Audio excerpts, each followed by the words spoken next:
बिस्मिल्लाहिर्रहमानिर्रहीम अस्सलाम वालेकुम नाज़रीन। लॉन्ग मार्च ख़त्म हो चुका है।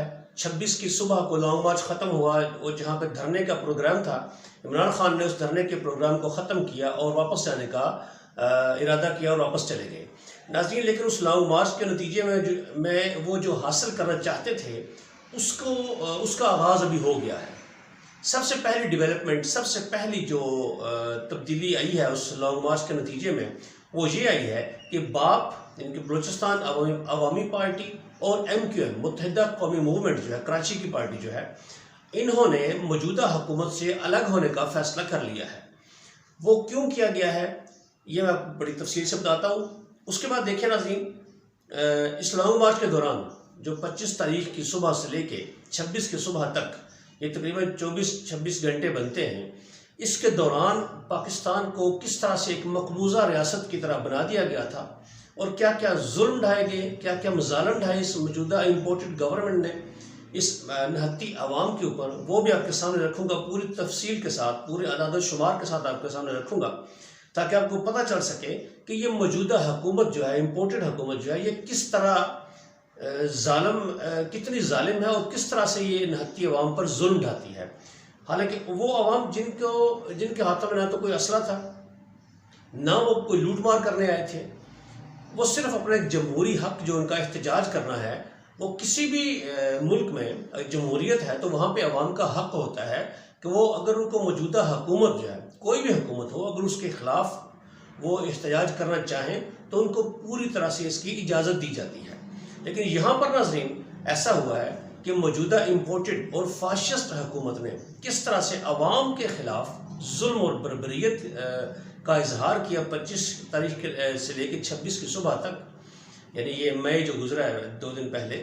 तो मैं उसकी तफसीर कुछ आपके सामने रखता हूँ। इसको हमारे जो एक वीलॉगर हैं जनरल रिटायर्ड अमजद शोएब साहब, उन्होंने भी इसको बयान किया है और मुख्तलिफ ज़राए से ये बातें सामने आ रही हैं। नाज़रीन, मैं थोड़ी सी तफसील इसके सामने आपके रखता हूँ और फिर बताऊँगा कि मौजूदा इम्पोर्टेड वज़ीर-ए-आज़म शहबाज शरीफ है, वो किस तरह से झूठ बोलते हैं, इतना झूठ बोलते हैं और इतना पक्का मुँह बना के झूठ बोलते हैं कि हमें भी हैरानगी होती है, क्योंकि हालात और वाक़यात तो हम अपनी आंखों के सामने देख चुके हैं। जो 25 को किया उन्होंने, हम भी यहीं थे, हम रोडों पे थे, देख रहे थे सारा कुछ। और उसके बरक्स एक इस मुल्क के जो इम्पोर्टेड प्राइम मिनिस्टर है, क्राइम मिनिस्टर है, प्राइम मिनिस्टर तो नहीं है, ये क्राइम मिनिस्टर है, अब तो कन्फर्म हो गया कि ये क्राइम मिनिस्टर है, जो इन्होंने क्राइम किए हैं इस आवाम के ख़िलाफ़। तो वो कौमी असम्बली में जब तकरीर करता है तो इतने झूठ बोलता है वो कि खुद पे हमें हंसी भी आती है कि हम किस मुल्क में रह रहे हैं। कौन सा बंदा हमारा वज़ीर-ए-आज़म बना दिया गया है कि जो इतने सफ़ेद झूठ बोल रहा है, सफ़ेद झूठ बोल रहा है। नाज़रीन, अब देखें, शहबाज शरीफ ने कौमी असम्बली में तकरीर करते हुए ये कहा कि मुल्क में कोई गिरफ्तारी नहीं हुई और कोई पुलिस की तरफ से किसी तरह का कोई तशद्दुद नहीं किया गया। ये झूठ बोला बहुत बड़ा उन्होंने। अब इसके सामने मैं आपको सारे हक़ाइक़ रखता हूँ कि हुआ क्या। नाज़रीन, अदाद शुमार के मुताबिक तकरीबन 4000 ऑपरेशन किए गए अवाम के ख़िलाफ़, जिसमें घरों में छापे मारना, दीवारें फलां के घरों में दाखिल होना, चादर और चार दीवारी का तहफ़्फ़ुज़ बर्बाद करना, औरतों और बच्चों पे जुल्म करना, उनको मारना, तशद्दुद करना, उनको ज़ेरे हिरासत रखना, इस तरह के 4000 ये ऑपरेशन रिपोर्ट हुए हैं। उसके बाद देखें नाज़रीन, 75,000 आंसू गैस के शेल इस्तेमाल किए गए, 75,000। ये नाज़रीन ऐसा तो शायद फ़लस्तीन में भी नहीं होता होगा, या मकबूजा कश्मीर में भी शायद ऐसा नहीं होता होगा कि जहाँ पे मकबूजा हुकूमतें जो हैं, बाहर से आई हुकूमतें जो हैं, वो उस इलाके के लोगों पर इस तरह से जुल्म और बर्बरियत करें। 75,000 शल बरसाए गए और दूसरी तरफ मरियम बीबी कहती है कि 200 बंदा भी नहीं निकला हर एरिए से। तो ये झूठ इनका इतना है, इतना झूठ बोलते हैं नाज़रीन, ये क्या खैर ख्वाही करेंगे अवाम के लिए। अगली बात, 5000 रबड़ की गोलियाँ इस्तेमाल की गई। 5000, अगर बंदे 200 थे या समझ 20,000 भी थे तो 5000 गोलियाँ कहाँ पर बरसाएगी? हवा में बरसा देगी सारी ये। उसके बाद देखें, 1,80,000 पुलिस वाले डिप्लॉय किए गए, उनको ड्यूटियाँ दी गई इस लॉन्ग मार्च के रोकने के लिए, अवाम को घरों से बाहर आने से रोकने के लिए। 1,80,000, जैसे ये तो ऐसा यूँ लग रहा था जैसे हमारी पुलिस और उसके साथ रेंजर्स मिलकर अपनी आवाम को ही फतह कर रहे हैं। अपने अवाम पे जुल्म ढाना शुरू हो गए।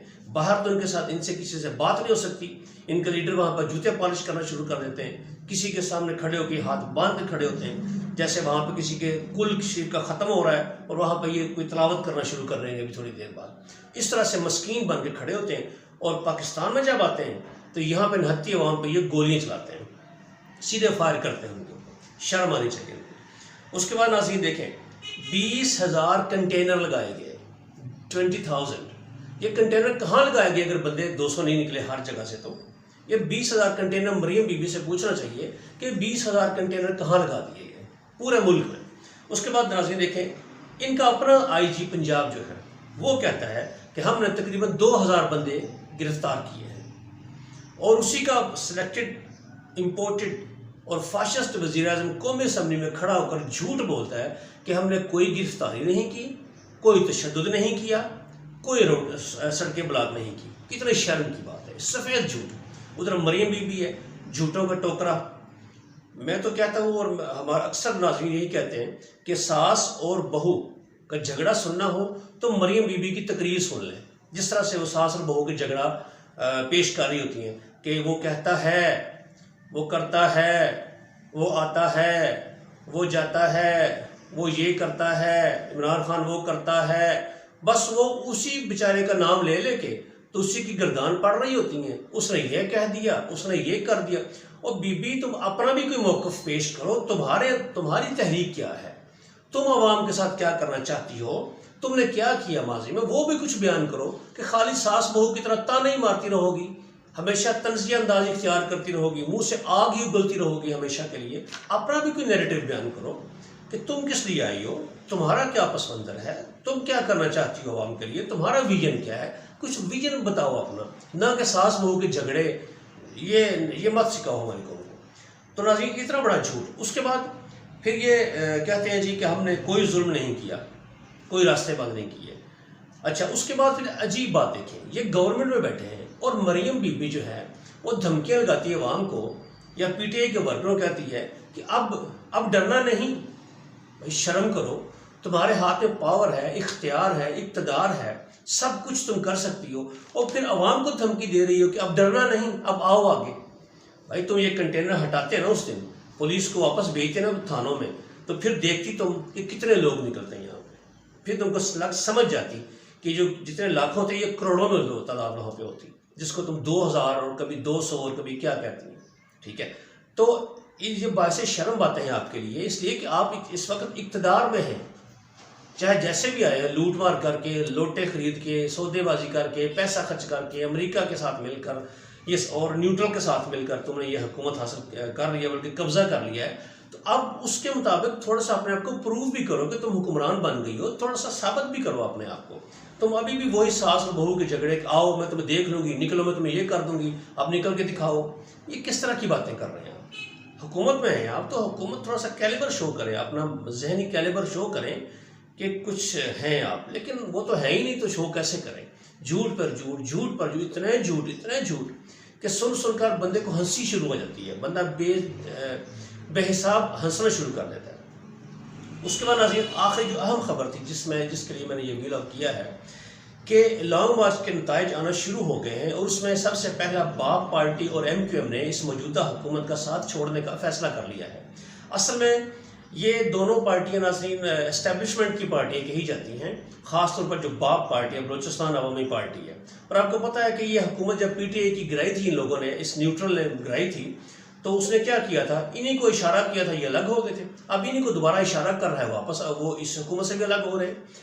तो ये 2 वोटों की अक्सरियत से ये हुकूमत खड़ी है। काफली वो भी एस्टेब्लिशमेंट की जमात है, जो जिधर उसको एस्टेब्लिशमेंट इशारा करेगी उधर भाग जाएंगे। ऐसी बाप है, बाप का भी यही हाल है। जाम कमाल जिनके सरबराह हैं, उन्होंने अलग होने का क्या बहाना बनाया है? उन्होंने ये बहाना बनाया है जी कि बलूचिस्तान का जो वज़ीर आला था उसके ख़िलाफ़ उन्होंने अदम एतमाद की तहरीक पेश की थी, लेकिन जो PDM की जमातें हैं इन्होंने उनका साथ नहीं दिया, इसलिए बलूचिस्तान में PDM ने उनका साथ नहीं दिया, इसलिए सेंटर में वो PDM का साथ नहीं देंगे, वो छोड़ रहे हैं हुकूमत को। और MQM ने भी क्या बहाना बनाया है कि जी ये जो महंगाई आई है ना, ये जो पेट्रोल की कीमत 30 रुपये पर लीटर इजाफा किया है, ये क्यों किया गया है?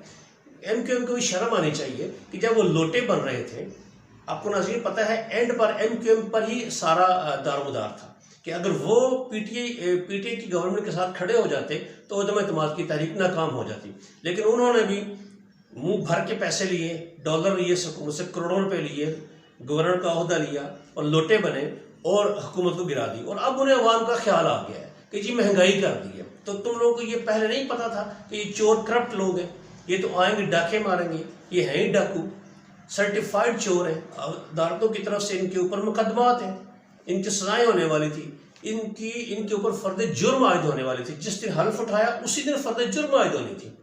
सितम देखिए हमारे ऊपर, हम किस तरह के मजलूम कौम हैं कि इतनी ईमानदार, बहादुर, गैरतमंद कौम का लीडर देखें डाकू, जिसके ऊपर FIR दर्ज है, सजा हो चुकी है अदालतों की तरफ से, वो हमारा वज़ीर आज़म बन गया। तो MQM को शर्म नहीं, उस वक्त इनको नहीं था पता कि ये डाकू आएंगे, हम डाकुओं की हिमायत कर रहे हैं। अब उनको अवामी हमायत का ख्याल आया। ये अवामी हमायत का नाज़रीन ख्याल नहीं, डंडा आया है पीछे से, डंडा आया है एस्टेब्लिशमेंट का कि पीछे हट जाओ, अब इस हुकूमत को गिराना है उन्होंने, क्योंकि इमरान खान को वो ज़ुबान दे चुके हैं। तो नाज़रीन इस वीडियो में इतना ही, वीडियो बहुत लंबी हो जाएगी, बहुत सारी अहम तफसील है। अगली वीडियो में आपको बहुत अहम तफसील बताऊंगा कि इमरान खान और इस मौजूदा इम्पोर्टेड हुकूमत और न्यूट्रल्स के दरमियान में क्या मुआहदा तय पाया और वो कब अमल दरामद होने जा रहा है उसके ऊपर, और उससे क्या नतीजे निकलेंगे, उसमें भी खुशखबरी आवाम के लिए। नाज़रीन अपना ख्याल रखिए, इस चैनल को ज़रूर सब्सक्राइब करें, हमारी हौसला अफजाई करें। अगली वीडियो तक मुझे इजाज़त दें। अल्लाह हाफ़िज़।